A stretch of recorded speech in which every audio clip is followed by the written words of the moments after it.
Hey listeners, Jenny here, and I have an invitation for you. Here is an opportunity to learn from a previously overwhelmed and burned out entrepreneur, me, now living a balanced and healthy life of freedom. So I can show you exactly what it takes for you as well to live a healthy life with an aligned and values-driven work and life balance. It is possible. If you're struggling to manage your ADHD, overwhelm, and business, I know you want to improve your focus, be capable of relaxing, feel energized, and have more quality time with the people you love, doing the things you love. But if you keep running your business and your life on stress and adrenaline, or from a place of not feeling good enough and needing to prove your worthiness, you're not only going to burn out, but potentially get chronically ill or lose your business or important relationships. I'm sure you don't want that, and neither do I. And there is another way. In this free workshop, From Overwhelmed to Empowered, 7 Steps to Unmask, Align and Succeed as an ADHD Entrepreneur, I'm going to show you a radically different approach to managing and embracing your ADHD in an ADHD-friendly way, so that you can take back control of your time, run a successful and values-run business and life without the stress and burnout. Imagine what your life could look like. All you need to do is save the date right now, 5th of March at 1 p.m. GMT. And for anyone joining from across the pond, that's 8 a.m. EST. Then head over to jennyadamscoach.co.uk/align and join the priority list. Excited to see you there. In this episode, I am going to be sharing one thing that we can learn that positively impacts every single area of our life and why our nervous system is so important in managing and thriving in life when we've got ADHD. I'm going to talk about how dysregulation shows up for us, what we can do about it, why we're so dysregulated, and how we can get back in touch with that bright, sparkly, bold, joyful, fullest selves when we are in flow. I'm going to be sharing the part of our brain that's responsible for a lot of the disruptive ADHD symptoms and what we can do about this, and taking the first steps to unmasking.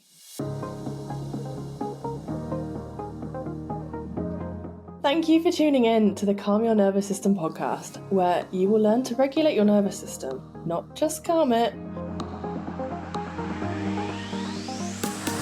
I'm your host, Jenny Adams, and I'm a somatic coach who has recovered from debilitating ME and trauma. Alongside my guest experts, I'm here to share tips, stories, and debunk jargon, what is somatics anyway, about how you can regulate your nervous system so you don't have to live with chronic illness, burnout, or debilitating trauma for the rest of your life.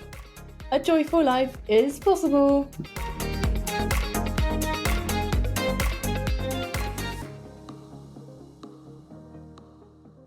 You might be here because you have heard there might be some links between ADHD and the nervous system, and knowing that nervous system regulation can actually be something that helps and supports some of the annoying and irritating symptoms that come with ADHD. Now, nervous system regulation is not about curing ADHD or getting rid of it, because there are some beautiful traits that we have as ADHDers, creativity, empathy, compassion, being able to connect with people. I could go on and on. It's not about getting rid of that stuff or getting rid of ADHD. We have different brains, but those slightly different brains can also not necessarily support us in what we're wanting to do in life, and they can sometimes turn us into our own worst enemy, however much I hate using that phrase. So why do we end up with dysregulated nervous systems as ADHDers? So often we have grown up in a chaotic environment. So how many of us could look at one of our parents and go, well, you're the person I got this from. And that chaos has just been normal for us. So there is a genetic link, and I'm not going to go too much into that. I have spoken about that in previous podcast episodes. But having grown up in that slightly chaotic environment sometimes, and or not getting the attunement that we need when we were very young. So the first 7 years of our lives are very important for how we develop and how our nervous system develops as well. So we have this thing called mirror neurons. So if we are around other people, our nervous systems are talking to each other. And it's the first way we communicate. So before we have words for anything, we will feel if we are safe or not safe. And everything runs through our nervous system and literally asks that question. Am I safe? Am I not safe? All of our information. So when we are babies and we're continually getting information from outside of us that is telling us we're not safe, and then we don't necessarily have attuned parents that understand this and can be there for us when we are dysregulated, we then will pick up habits, and we learn sometimes that we don't get picked up when we're crying, we don't get soothed. And when we don't feel like we have that safety from our generally primary caregiver, then our nervous system will shut down. We will scatter our attention, which is often what happens in ADHD, is we go everywhere else but this present moment, because this present moment is difficult and painful and lonely. So we go everywhere else, or we have just shut down. So, for example, the crying baby that gets put in a room, and I can't remember the name of the teaching for leaving crying babies. It was quite popular in I think the 80s. But basically, putting your crying baby in a room and letting them cry it out, and eventually they will stop, because they will learn, no one's there for me. Why bother? The crying is I need some help, I need some support, I need some soothing.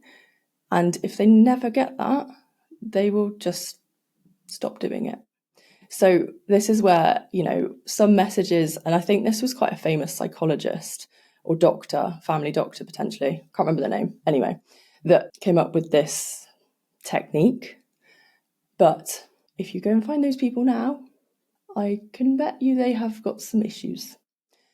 Anyway, that is an example of how that lack of attunement, and also this is our parents most of the time doing their best. If you're a parent yourself, if you're looking at your parents, we're doing our best with the information we've got. If a doctor in the 80s, when we didn't have the internet, was telling fed up, exhausted, stressed out parents, the thing that will make your baby stop crying is if you leave them and let them cry it out. And then you do the thing and realise, they finally stopped crying.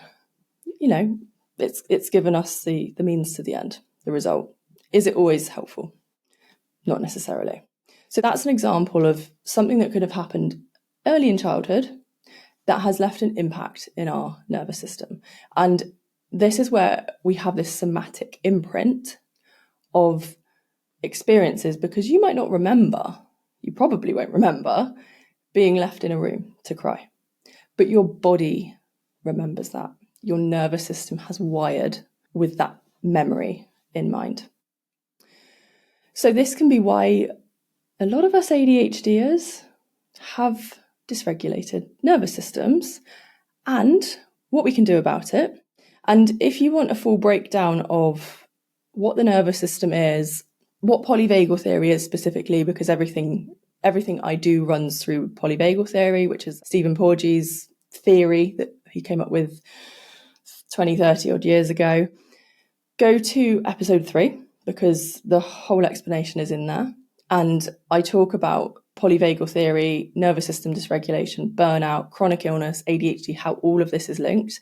But in this episode, I'm going to be specifically talking about dysregulation in ADHDers, the different states in your nervous system, and how specifically for ADHDers this can show up, and also what a regulated nervous system can look like for us ADHDers.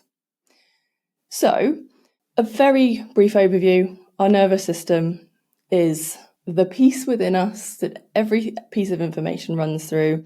It's part of, I'll talk about the polyvagal theory. This is part of our autonomic nervous system. So if you think the automatic processes that happen in our body, so our breathing, our blood pressure, like the sweat glands in our skin, everything that happens automatically, digestion, etc. So, what are some signs of dysregulation in ADHDers? And I'm going to talk about the dorsal state because this is the bottom of the polyvagal ladder. So for us ADHDers, that dorsal state, and I'm going to be general here because some of these you might go, oh my God, that is me. And some of these you're like, no, don't necessarily feel that so much. So having this sort of feeling or sense of hopelessness, we might feel very small, might quite literally shrink in on ourselves, have this frozen sense. So the dorsal response is that freeze, that shutdown. It's the bottom of the ladder, the oldest part of our nervous system. This is where potentially our routine doesn't always work, or it's a lot harder. We might be stuck in bed, we might be stuck on the sofa. We're in that freeze state, can't move. We will often be distracting ourselves more because this is often one of the most difficult parts of our nervous system, because we fall into a dorsal state when we sense that we aren't able to fight or flight or run away. This is that hopeless, just give up, what's the point? So that's very difficult to just be in, especially when we're on our own, or it can be. So we'll often distract ourselves and look at anything else to try and pull us out of this state, which generally doesn't work, but there's a want to soothe ourselves and get out of this state. We might be procrastinating, and I will make a differentiation of procrastination because generally a dorsal procrastination would be things like avoidance. It might be doing some little things that don't take much effort, rather than the more sympathetic procrastination of, cleaning the house rather than writing the report you're supposed to do. So they both have their places. We can be quite tuned out or dissociated when we're in a dorsal response. So the environment around us, our inner state, just feels too much, too intense. And I will talk a little bit about the window of tolerance as well, because we can hold a certain amount of this. The aim of nervous system regulation is not to never go here. We will go here. How long do we stay here? How much can we tolerate? And how do we get ourselves out of it? So we can build up that level of how much of this can we hold. Sometimes we might drop into this tuned out state, this frozen state, and we're there for ages. And it can be pretty intense.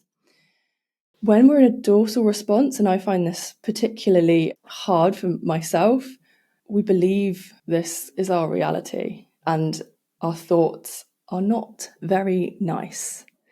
Again, it's a very hopeless, what's the point, why bother? Those are the sorts of thoughts that are coming in. And when we can recognize that, we can say, okay, I'm just dysregulated. But when we're in this place, often we'll believe those thoughts.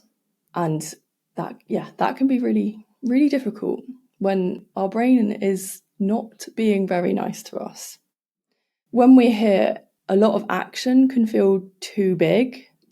So we are, frozen on the sofa, and the idea of getting off the sofa, having to, get up, go and brush your teeth, go and get your pajamas on, maybe have a shower, make your dinner for tomorrow, plan the next day, all of that stuff is just it's too much.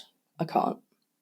So when we can break it down to something a lot smaller, when it's literally the next action I need to do is sit up and then put my feet on the floor. And it's literally breaking it down into the smallest, simplest things. And then we are reminding ourselves, oh, okay, I can do that. We're breaking it into those small chunks. When we're in this dorsal state as well, it can be hard for us to show up for ourselves. It can be hard to show up in our business. It can be hard to show up for family, loved ones. If we can't hold ourselves when we're here, how can we help support anybody else? It can be quite hard to ask for support, or it seems like nobody's there to support you. And this is a really tiring, exhausting place to be in as well. So if you're sleeping more, that can sometimes be a longer dorsal response. Sometimes your body needs that, but sometimes it's this frozen, can't move dorsal state.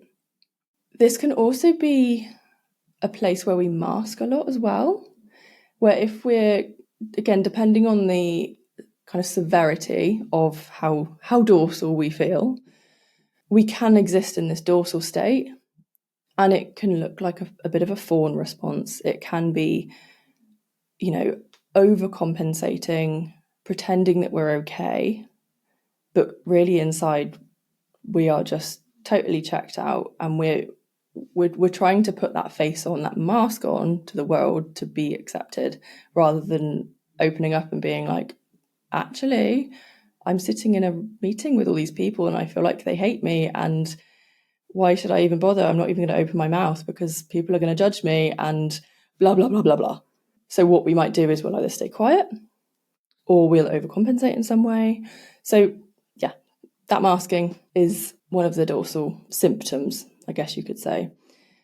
There can also be immense shame that comes from this response.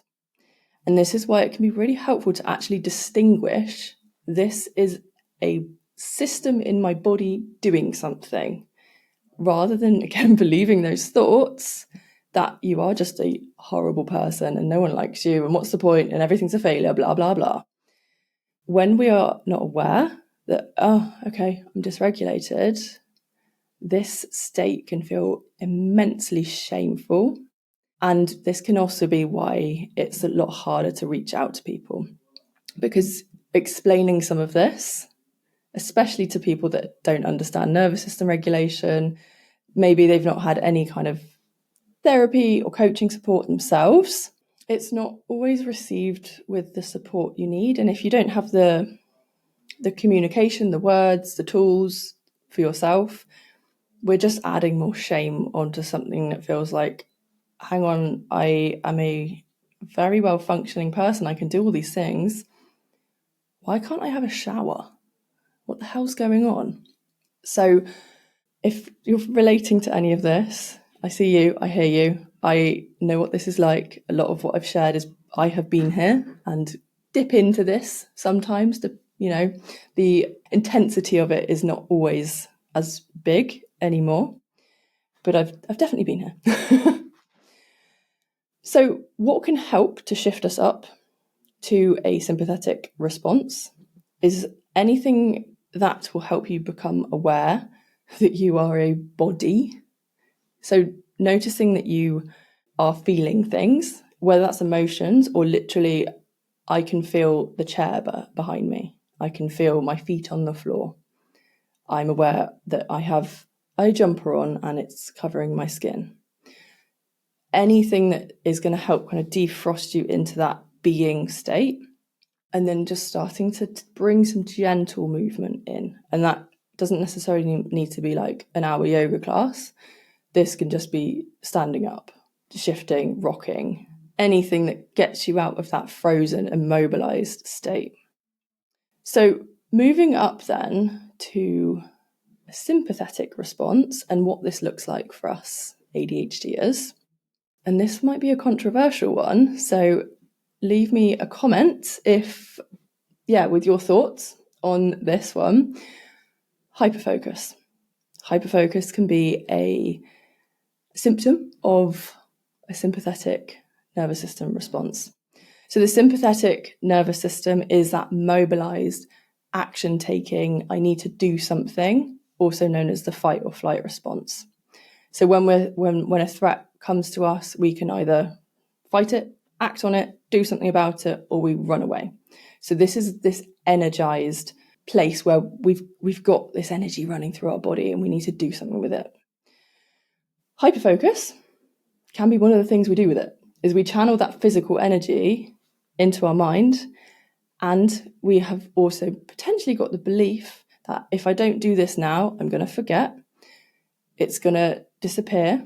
I have this urgency energy that needs to run this. The only way I can work and achieve anything is using that highly stressed, pushing energy. And that is not always helpful, because when we're in hyperfocus, and I have been there, I get what it's like, we are so tuned in, we're very tunnel visioned, so we're not aware of what's going on around us, and we're not tuned into our body. So how many times have you maybe sat down and hyper-focused something for like a couple of hours, and you stand up and you're like, shit, I really need the toilet. Or you realise you haven't had a drink in hours. Or, oh my God, I'm really hungry. So when we can come out of that state, we go, okay, I do have a body and it has needs. So when we're in that hyper-focus, we're not listening to our body's signals. Those signals are telling us things for a reason. And if we don't listen to them, this can be when we start to tip into burnout, which can then lead into chronic illness. And that has been my experience. That's been the case with a lot of my clients, is we push through, we ignore our bodies, and then our bodies have to get louder and louder and louder in the form of things like pain, or just things like you can't get out of bed one day. You'll get illnesses, all sorts of things. So our body will react in some way if we're not listening. Because these are basic human needs. And I mean, how long have humans been around for? We've not been designed to necessarily hyper-focus on, getting a piece of social media content out, or writing a report or a newsletter or whatever it is that we're doing. But we have been designed to eat and drink and pee and be too hot or too cold, and all these very basic human needs. So another trait of the sympathetic response is RSD, or rejection sensitivity dysphoria.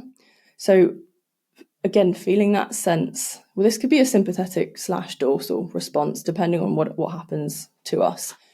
It can be that very much shut down, I'm asking too much, I am too much, that real pain of rejection.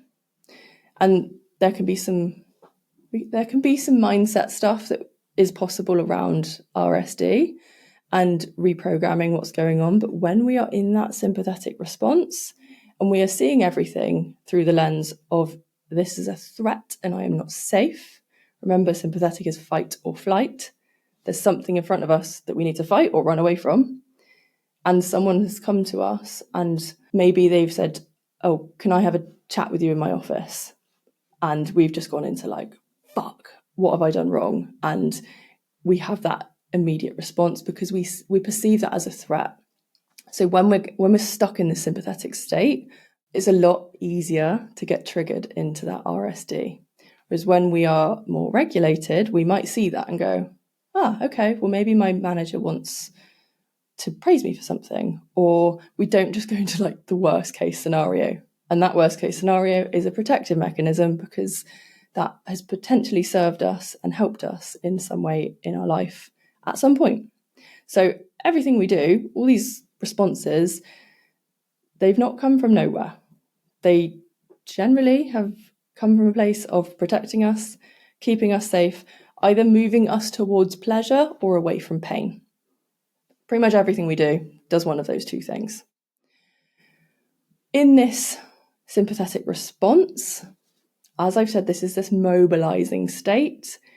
This can be when we really struggle to sit still. We are full of energy, and this can often be seen more so in the hyperactive type of ADHD and or generally more so with men and boys generally. There's this kind of urgent need to do something. And again, nervous system, faced with a threat, we need to act. And when we're stuck here and we're sat in an office, for example, this might be, planning out your entire year. This might be hyper-focusing on something. The need to do something, essentially, and that can look like various different things for us. Our mind might be racing more so than normal here. And I say normal as in what's our normal state for us? And this can be a normal response for an ADHDer who is dysregulated a lot of the time. If dysregulation has become the norm, again, we're looking at intensity here. So what is the norm for you? When our mind is racing as well, we can then struggle to focus, or we can just be ruminating about stuff, just things going over and over and over in our heads. I like to call this the fix it or fuck it mode. So again, we jump into, I need a solution. I need to fix whatever's going on right now. And we often have this belief, I see this a lot, that once we've fixed the thing, once we have the answer, once we've got the solution, once we've completed our to-do list, then I will feel a certain way. I can relax once I've done that. When I get the answer, then I feel safe. When I perceive I'm in control, then I can relax. So we chase the answers, and the answers don't always give us the feeling that we want. We can access those feelings somatically. So taking ourselves out of this place of wanting to fix things and actually learning to regulate can find us that feeling that otherwise we can spend hours, days, a lifetime chasing. And if you look back at the last time you were in that state of I just need to get this done, I need to fix this thing, I need to find the solution, and then I will feel, did it work? Did it give you anything? And sometimes it might give you that a little boost of dopamine that, oh, okay, I have got to the end of my to-do list. Great. That's what it's there for. It motivates us. If you look at the work that was required for that little boost, was it worth it? Especially when you can get that little boost from something very short, simple, and easy to do. It takes seconds or minutes sometimes. The fuck it mentality of this is when we're like, okay, I just can't do anymore. It can be that overwhelm. It's just like, I've done enough. Fuck it. Send it out. It's enough. Or that I just can't be bothered. I've done enough. Yeah, it's too much. I just can't. We can be quite easily agitated or emotional in this state. And again, ask yourself what tends to be your go-to in your body, in your reactions. Are you someone that if someone interrupts your hyperfocus, you are absolutely raging? Or are you a highly sensitive person like me that just cries a lot and is easily emotional? And for those of us who have menstrual cycles as well, this can be a lot more intense the week or two before our period, that sensitivity. And when we're in this sympathetic place, we can be quite blamey of others or put a lot of expectation onto other people. And again, learning to regulate ourselves can give us those answers as opposed to I'm expecting someone else to fix me. We can be quite stressed here, which we might feel in our body. So there might be that tension in our jaw, in our body, in our muscles. Everything might feel just too much. We might be quite snappy. So I'm sure you can recognize when you are starting to get stressed out, things are just a bit too much. We're not necessarily trusting of ourselves when we're here sometimes as well. We can be quite dependent on, okay, what's going on around me? Who can help me fix this problem? And not listening to ourselves and our body, because so much of this can be this disconnect between our body and our mind through the nervous system, that why should we trust ourselves? Or we might look at previous examples and say, oh, well, I did this thing once and it didn't work, so why would it work now? But maybe we've approached it in a wrong way, or we've done it for too long, or it's been too intense. So we'll look outside of ourselves for answers. And really, who can support you better than you and have the answers for yourself? Does anyone relate to being impulsive when we're here as well? And again, generalizing, men tend to be more impulsive than women, but this is generalizing. And this can be things like speeding, going out fast in the car. This can be impulsive shopping and spending money. This can be, okay, fuck it, I'm going to go off and do a new thing, a new hobby. There's that impulsivity. And that can be wonderful if it's, again, managed in a regulated way. Is there an awareness that we are doing this for a reason? Are we choosing to do this? Or has this just come out of, I need to do something, I'm dysregulated? So it's those actions that feel like they're out of alignment. So I absolutely love my cars and going fast and the adrenaline that I have had from going on track days, roller coasters, zip lines, jet skiing, anything like that. I mean, I have an electric car, so it's not the engine thing necessarily, but that little like boost that you can get when you're going really fast, that does it for me. That is more manageable now, because if I really want to do that, I'll do something like a track day. I'll book something where it's safe to do that. I have previously been pulled over by the police doing over 100 on the motorway when I was highly dysregulated. That is not safe. That is not in alignment with my values, because that was dangerous. So yeah, asking yourself that question, if it's impulsive, is there an awareness to it? Is it in alignment? And is it serving you? Because I know so many of us can have financial issues as well because of this, because we're buying something for that little hit, for that soothing. And we can soothe ourselves in other ways that aren't necessarily fast fashion or a coffee or whatever it is. We can be quite argumentative here, again, quite blamey, seeing everything as a personal attack, forgetful. And I will talk a little bit in a minute about why some of this is. We can be in this reactive state, so we're not responding with choice, we are just reacting.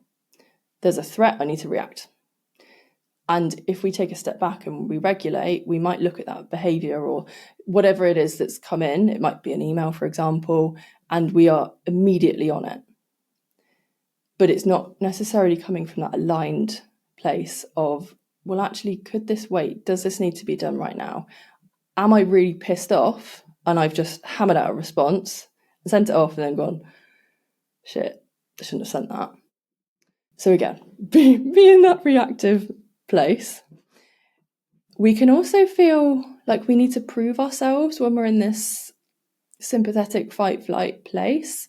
There might be a sense of imposter syndrome, or I am not worthy. Again, the mask might be on. I need to prove I am good enough. I deserve to be here. There might be all of this stuff going on, and especially when we're undiagnosed or late diagnosed or recognised is the word I prefer to use, then we've had years and years and years of practicing hiding certain things. And again, that belief might be there of, well, if I am open and honest with all the things I struggle with, then people aren't going to believe me, they're not going to support me, they're just not going to get it. So we will then go above and beyond to either show that we belong there, we might associate achievement or doing things or being recognised for certain things with a sense of love or connection. We're only seen when we are proving ourselves, overworking. And this can look like overworking. This can be comparison to other people. This isn't that I'm good as I am, I'm enough as I am, I know what I do, I'm good at, I'm confident. This is not necessarily that. We can also be chasing stimulation here.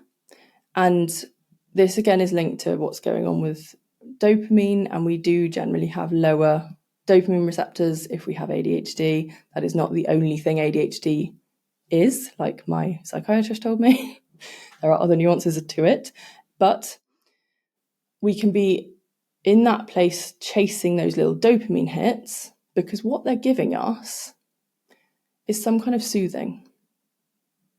They're giving us some kind of feeling because we can be in that place, I don't feel safe, and we're looking to soothe ourselves like we would have with an attuned, safe parent. I'm struggling, I need some soothing, and we might then get rocked or held or, having that eye contact with them, played with, all of those sorts of things. So we're chasing, looking for that soothing, and we can soothe ourselves in a healthier way, because often what you might notice is when we chase the kind of fake dopamine hits, we're stuck on our phone for ages. Does it actually work? Does it give you that little hit and then you're like, next one, I need another one? When we're in sympathetic response as well, we can feel quite overwhelmed, whether that's by work, whether that's by ourselves, our to-do list, family, socializing, stimulation going on around us. I hit overwhelm all the time. I did a whole episode on it, which is episode 13, if you want to go and listen to that. And we can then struggle to focus. We don't know which of our ideas we are following. So we're just going everywhere. And then because we're trying to go everywhere, we go nowhere. And this is where the procrastination can come in, because we've got that sense of like, oh my God, there's just so much. I don't know where to start. Oh, I'll just pick up my phone. Or I'll go clean the house. I'm sure you can recognise, what are your go-to things that you procrastinate doing? I know for me, mine will often be social media. I will open a tab on my computer or open up my phone. I do have a timer thingy on it, so I do get kicked out. But it'll be one of those things that I look at it and before I get lost in it, I will ask myself, okay, why am I doing this? And sometimes I notice I'm bored, or the task I'm doing feels too big, and then I'm avoiding it by going and looking at Facebook or Instagram, for example. So I'm sure, you might be aware of what yours might be. So that is some of the signs of dysregulation in us ADHDers. You might be relating to some of these. These aren't all necessarily ADHD traits, but a lot of those are. So what's at the top of the ladder? This is our ventral response. So this is what regulated ADHD can look like. And this is where we can be creative and we are able to plan. We're able to look at what's important right now, what aligns with my goals, what aligns with my values. And we're able to then look at like slightly more triggering stuff. So if you get dysregulated a lot around money, for example, when you're in that regulated state, then you're able to sit down and look at a spreadsheet, for example. And again, window of tolerance, how much of that can you manage? If you know, okay, I can do 5 minutes and that's enough, then it starts to get a bit panicky or dysregulating. Okay, great, you've done 5 minutes. You're more your authentic self. So if you, like me, have been told a lot of your life you're too much, you talk too much, you're too bold, you take up too much space, any of that shit, when you're in this ventral state, that's other people's problems. I am me, I can turn up as me. And when you're in that place as well, you are actually more magnetic. whether that's the friendships, relationships, work. People want to be around that energy because they can sense your nervous system. You feel safe, you feel enough, you feel regulated, and people want to be around that. So they are magnetized to that place. You're able to be visible, you're able to show up to whatever that is. You know that you are deserving. You're not in that victim, oh, poor me, why me state. You are standing, bold, bright, empowered, powerful person. You're in an open place. So we're able to see things from other people's perspectives. We're open to maybe hearing constructive criticism. And we can see things from other perspectives. We are a lot more curious around what's going on in life, what's going on in the world. We can communicate easier. And when we're in this state, our needs are often heard better because we're not charging it with that energy of this isn't fair, why me, this is your fault. There's none of that charge. It is a basic need of, can you meet such and such? We're able to communicate that better. It's more easily heard as well. We can park those ideas that we might be bombarded with for later. Our mind can be a little bit quieter and it can be easier to focus here, or we have one thing we're focusing on. And again, this is different from hyperfocus because we can still listen to our body when we're here. We are in that supportive routine. And I say supportive because this is what supports you. That will be different for all of us. And the routine becomes habit. We're in that. It just feels easy. And we can actually get stuff done when we're here. We can get it done effectively, we can focus, and we can do some of the more boring stuff that when we're in that fight flight, don't even bother, won't happen. And we can initiate, we can actually get things started when we're here. There's a sense of ease and a real felt embodied ease here. And again, these are all on a spectrum. So it's that sense that you can actually hold this and manage this rather than pretending that you can, because we can feel that. We know when people say, I'm fine. And you're like, yeah, right. No, you're not. So how does this dysregulation affect us ADHDers specifically? And why is this so important? Is because when we are dysregulated, the role of our prefrontal cortex, which is responsible for executive function, and that is things like planning, working memory, organization, emotional regulation, and various other things.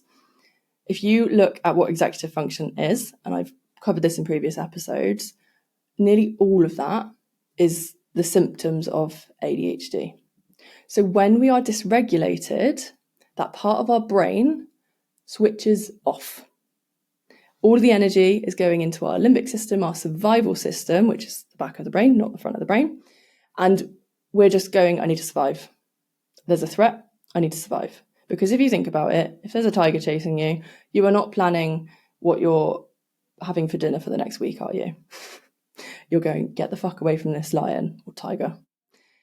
So when that part of our brain switches off, we're not able to do those things like planning, emotionally regulate ourselves, organize stuff. All of those executive functioning traits just go out the window. And we then get stuck in this survival place and we have tricked ourselves into thinking, okay, well, if I just finish this thing, if I get this done, if I push harder, that will regulate me. That will get me out of this feeling because we're operating from that survival place. Whereas actually, what can be time-saving, life-saving, improve relationships, everything across our life is learning to regulate your nervous system. So when we are in that place, because we will get triggered into this place, our prefrontal cortex will shut down. We have these tools to say, okay, now is not the time to be planning stuff. I need to regulate first, and then we can switch that part of our brains back on. How many hours, how many days, how many years have we wasted getting stuck in this trap of overworking? And if you think, when you're in that dysregulated place, do you actually get anything of any value done? You might get the things done, but at what cost? How long has it taken you? What's the quality of it? Is it any good? And do you want to work like that? Do you want to go through life from that survival lens all the time? So until we learn to regulate our nervous systems with ADHD, essentially all of the Trello boards and the to-do lists and a lot of the tools that can help us, we're kind of just sticking a plaster on the issues and covering up. We're just adding another thing to do when we're already dysregulated and everything already feels like too much. So really, we're just masking. And haven't we had enough of masking through life? And when we continue to operate from this dysregulated place, our nervous system our body is not in a healing place. We aren't able to connect with people as well, not able to socialize. Our body's not able to rest or digest things. So it can be great to get here short term into that dysregulation. It does something for us. It's a survival mechanism. But when we live here long term, this is when burnout happens. And you might be recognizing this from your own journey. You might see people that are workaholics, don't think much of themselves potentially, and are just exhausted and just on the verge of collapse. Do you want to live like that? I've been there. I pushed and pushed and pushed and pushed, and it turned into a chronic illness. It turned into ME/CFS, which led me to spending a lot of my 20s in a wheelchair because I pushed hard. And when we're in that place, I mean, what are the consequences? What do we have to lose if we burn out, if we get sick, if our work, we might lose our jobs, we might lose our business, we might lose relationships, all this stuff. And I don't want to go too much into the negative. I'm sure you can imagine this one simple thing of learning to regulate your nervous system is so important. It affects everything in life. And if you are one of these people that has been diagnosed or recognized having ADHD because one of your kids has, and I hear this a lot, what can I do to support my kids? Look after you. Having a safe nervous system, yourself, your kids are going to feel that. Everyone feels it. You can pretend to be okay. They feel that. So one of the best things you can do is look after yourself. Learn some of these tools, learn some of this language around regulation, dysregulation, what your needs are, how to communicate them. That can help every aspect of your life. So if this is sounding relevant to you and you are looking for a little bit more support and you're like, yes, this could improve everything in my life, then I have something for you. So I am running some group coaching programs this year called Unmask and Align. So if you are looking to unmask yourself, align yourself, your life, your business, if you are an entrepreneur, so you can be more productive, so you can spend more time with your family, with your partner. So you're getting in better quality work, being more productive, maybe earning more money from that as well. So maybe you can travel. You're having a sustainable life balance. Your time is your time. You're putting in those important things first, your self-care, anything that brings you joy, your hobbies, the important stuff comes first. You're actually living, not just surviving. You can be your authentic and confident, your true self, and people are magnetic. People love that. No more burnout. So if you're in burnout, you've been there before, you do not have to go there again. I have not been through any kind of burnout for 6+ years now because I've learnt these tools. and you can be better organised, have better focus, and actually move towards the stuff that's important. So if you're focusing on a work goal for the year, for example, you're not getting distracted by all the shiny things. You're feeling better. So you're in that place of regulation, understanding yourself, that ease, which is a much nicer place to survive in. And there is this sense of like, I can do this. I'm enough. I don't need to be chasing something or driven by something all the time. There's a lot more ease that can come with this. So if this is sounding like something that you are interested in, I've got a workshop coming up soon. So if you have a look at the links below, find me on Instagram at Jenny Adams Coach and just send me a DM with the word bright, BRIGHT. Your bright, bold self will get an email in your inbox for the next workshop. And this is a free workshop, by the way. So come along, learn some strategies, and then there's additional support if you would like that afterwards. And I do these things, one, because I love them, but this is also helping me to support running a podcast, which costs money. So I can get this information to more people that don't necessarily have the availability to get the support they need. So if this is something that you're interested in, links are below. Let me know how you got on with this episode, and I'll see you in the next one. Thank you for listening to this episode of Calm Your Nervous System. I hope you found the conversation as interesting as I did. If you would like to start healing your nervous system, I have a free energy diary available just for podcast listeners, which will really help you see your blind spots about how you're spending your time and your energy. Find it at jennyadamscoach.co.uk/podcast. Find out more about me and somatic coaching in the show notes below. See you next time.